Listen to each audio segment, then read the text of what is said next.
3/4 of a mile back in, and this ridge right here runs along the edge of a big laurel thicket there. There's a creek on the other side, and there's a creek down here at the bottom. Up there where Jasper's just getting up.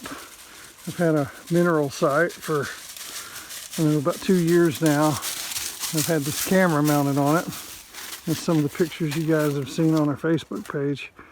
But the deer will travel the edge of this and hit that mineral site. But a couple of years ago, I killed a nice 7-pointer down here right on the other side of this huge tree, and they walked the bottom of this too. So I set up in this tree with the saddle, and I can shoot downhill or uphill. But I decided I'd come in today before it gets too hot, the snakes and the bees get out. Then we're going to go down here. We're going to set up a mineral site on the bottom of the ridge, right on the edge of this trail. When they walk the side of this ridge, you see there's a really good trail cutting through here. They come right between this tree and that stump. They go down through here and make their way down to the river and cross the main stream down there.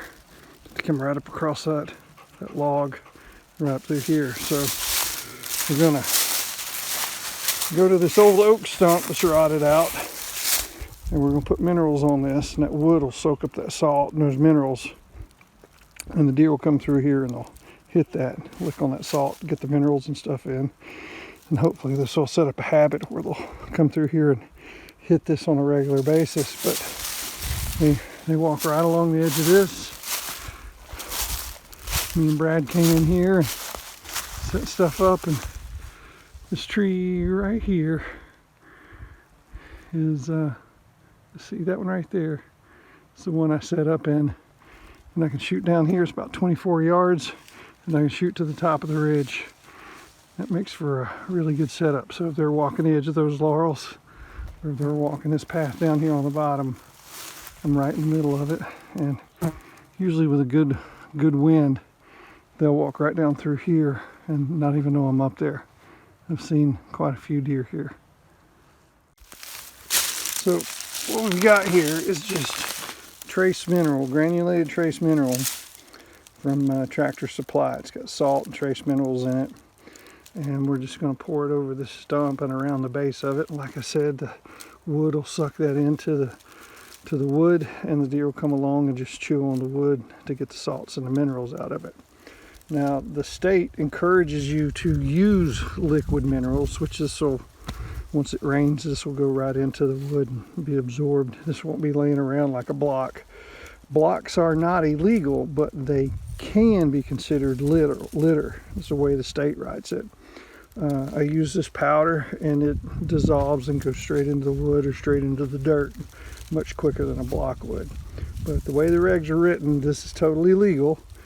And if you do choose to use a block, just know that depending upon who the game warden is, he may be able to write you up for a litter. It says they could be considered litter. So you might want to consider using the granules or using a liquid mineral.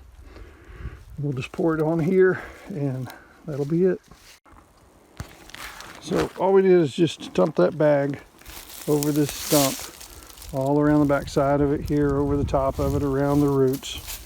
And just the moisture from the ground in a few days will dissolve that, and then the first heavy dew or rain that you get, that stuff will just melt and go right into the wood, and then the deer will come through here, and that'll be salty, and they'll hit that all summer long.